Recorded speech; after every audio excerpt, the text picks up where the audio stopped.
এই দেশটা সকলের, আপনারা ওই দেশের নাগরিক। যদি প্রতারণা করতে হয় তাহলে তারাই জাতির সাথে প্রতারণা করছে। করতে গিয়ে একটা ছেলেকে পিটিয়ে শীতলকার একটা কাহিনী বানিয়েছে। এক মেয়ে অপহরণের পরে তাকে ধর্ষণ করা হয়েছে, তাকে খুন করা হয়েছে, শীতলকাতে তার পেটে পাথর বেঁধে বস্তা বেঁধে তাকে ফেলে দেওয়া হয়েছে। ন্যায্যতার ভিত্তিতে যতটুকু দেখবেন আমাদেরকে সহযোগিতা করবেন। আমরা কোনো ভুল করলে আমাদেরকে ধরে দিবেন, সংশোধন করে দেবেন। আমরা কথা দিচ্ছি আমাদের সবকিছু জনগণের স্বার্থে। কিন্তু বর্তমান প্রধানমন্ত্রী রংপুরের জনসভায় সেখানে গিয়ে আবেগ আপ্লুত হয়ে আবু সাইদকে সম্মানিত করতে গিয়ে তিনি বলেছিলেন যে গণভোটে আপনারা হ্যাঁ বলুন। আমরাও বললাম, তারাও বললেন, একমত হলাম গণভোটের রায় যদি হায়ের পক্ষে বিজয়ী হয় তাহলে যে দলই সরকার গঠন করবে বা ভোট সরকার গঠন করবে তারা গণভোটের রায় বাস্তবায়নে বাধ্য থাকবে। কিন্তু না, যে ইলেকশন হলো ওনারা দেখছেন যে কোনো কায়দায় হোক ওনারা ভোটের ভোটার পেয়ে গেছেন। এখন ওনারা ভুলে গেলেন জনগণকে যে তার ওয়াদা দিয়েছে। আমরা সংসদ আহ্বানের পাশাপাশি সংস্কার পরিষদেরও সভা আহ্বানের দাবি জানাবো। আমাদের দাবিতে তারা গ্রাহ্য করলেন। পরে আমরা নোটিশ দিয়ে সংসদে আলোচনা করলাম। তারা জবাব দিলেন, দিতে গিয়ে বললেন এটা বাংলাদেশের সংবিধানে নাই এবং এটি হচ্ছে একটা অন্তহীন প্রতারণার বলে। আমরা সংসদে জানতে চাইলাম এটা এই অন্তহীন প্রতারণাটা কে করলো, কি করলো, এটার কোনো জবাব পেলাম না। কিন্তু বেশি দিন শব্দ চাপা পড়ে থাকে না। এই সংসদে দাঁড়িয়ে একটি ব্যক্তি আবার বললেন যে যদি ইলেকশনটা না হয়, অর্থাৎ আমরা ক্ষমতায় তাড়াতাড়ি না আসতে পারি, এই ভয়ে তখন আমরা সব কিছু মেনে নিয়েছি। কি হলো তাহলে? প্রতারণাটা কে করবে? এখানে দাঁড়িয়ে অনেকেই বলে গেছেন যদি প্রতারণা করতে হয় তাহলে তারাই জাতির সাথে প্রতারণা করছে।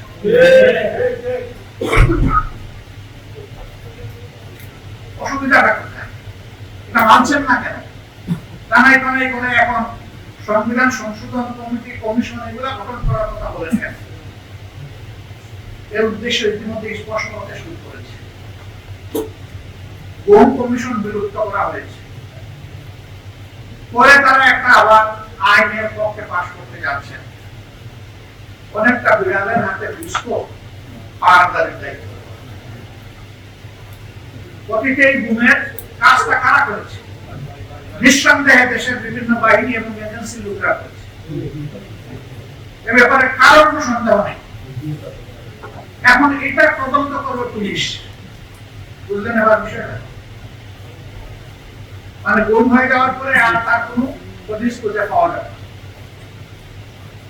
এই পুলিশ গত ফ্যাসিস্ট আমলে কি করেছে আমরা সবাই বুঝি।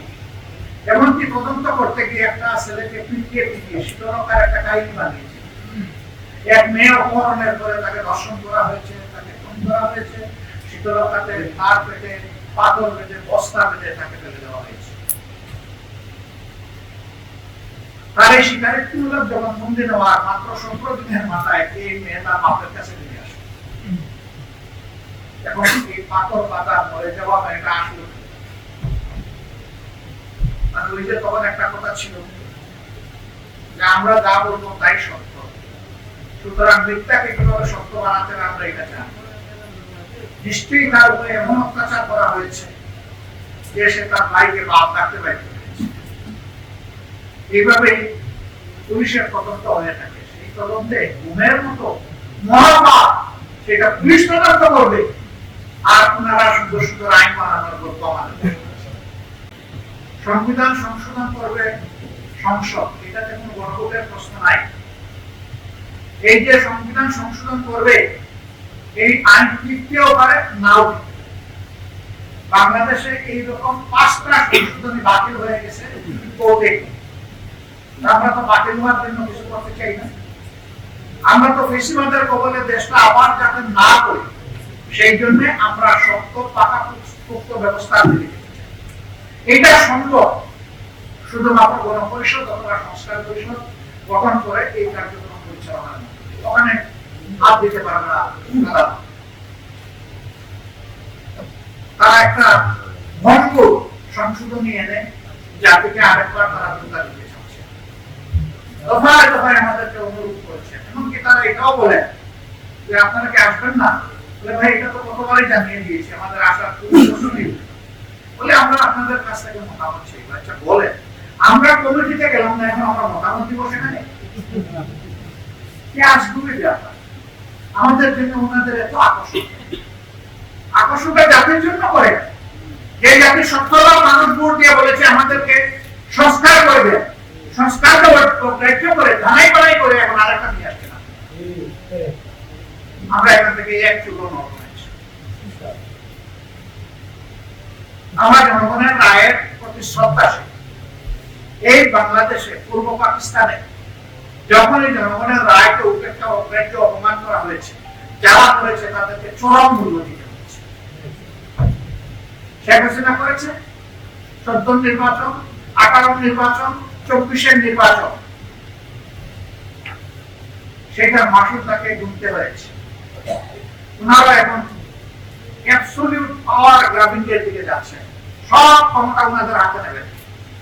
অ্যাবসলিউট পাওয়ার মিনস অ্যাবসলিউট কারাপশন দৌড় আমরা দেখতে পাচ্ছি পরিষ্কার। ধন্যবাদ মির্জা ফখরুল ইসলাম সাহেব, আপনি বলেছেন 4-5 মাসে কোনো পরিবর্তন হয়নি, বরঞ্চ দুর্নীতির প্রবৃদ্ধি হয়েছে। আপনি স্বীকার করেছেন। পারবেন না, দুর্নীতি বন্ধ করতে হলে আগে মগজ পরিষ্কার করতে হবে। মানসিকতার পরিবর্তন ছাড়া চাঁদাবাজি দুর্নীতি আপনারা বন্ধ করতে হবে। আরেকজন প্রতিমন্ত্রী বলেছেন এই দেশে কখনো চাঁদাবাজি বন্ধ করা সম্ভব নয়। আর ভাই নিজেই চাঁদাবাজি করলে বন্ধটা করবে। সরষায় ভূত থাকলে ভূত তাহলে কে? এত ভূত বিতাড়িত হবে না। কালকে দেখলাম এক সংসদ সদস্য বলেছেন তোমরা তো এই খেয়েছো ওই খেয়েছো, তাদের দুইটা অঙ্গ সংগঠনকে শেষ পর্যন্ত তোমরা বিএনপি টাকে খেয়ে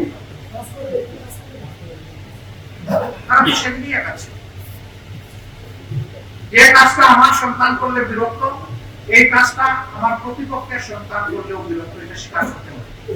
আর প্রতিপক্ষের সন্তান যে কাজ করলে সন্ত্রাসী, আমারটা করলে সেও সন্ত্রাসী। বেশিরভাগ কোন দলের নাম নয়, এটা ওদের উপসর্গ। এটা যেখানেই পাওয়া যাবে, দল যেটাই বসে বেশিরভাগ।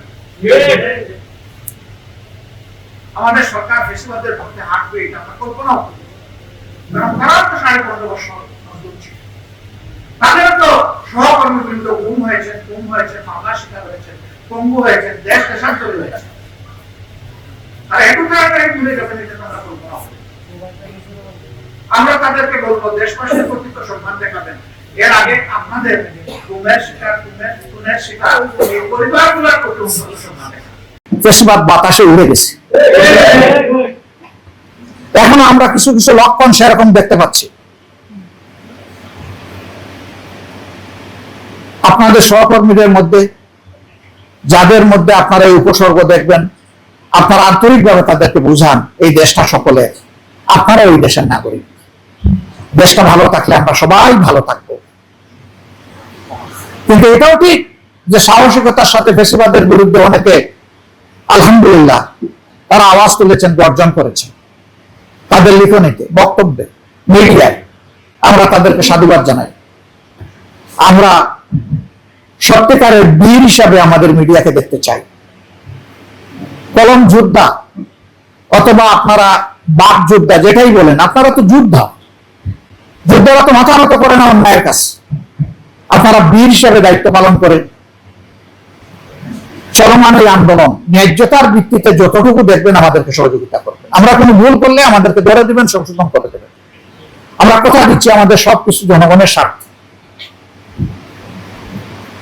আজকের এই আয়োজনের জন্য বাংলাদেশের অন্যতম প্রাচীনতম সংগঠন, ঐতিহ্যবাহী সংগঠন বাংলাদেশ নেজামে ইসলাম পার্টিকে আমি অন্তরের অন্তঃস্থল থেকে কৃতজ্ঞতা জানাচ্ছি। সম্মানিত অতিথিবৃন্দ যারা, আমরা তাদের আহ্বানে এখানে আসতে পেরেছি, আমরা কৃতজ্ঞতা আদায় করার পাশাপাশি বাকি অতিথিবৃন্দকে আমি ধন্যবাদ জানাচ্ছি। এই আয়োজন সার্থক হবে যখন দেশ ফেসিবাদের কবল থেকে মুক্তি পাবে। ইনশাআল্লাহ মুক্তি আমাদের অবধারিত, আমরা পাবো ইনশাআল্লাহ। নাসরুম মিনাল্লাহি ওয়া ফাতহুন করিব। ওয়া বাশশিরিল মুমিনিন। আসসালামু আলাইকুম ওয়া রাহমাতুল্লাহ।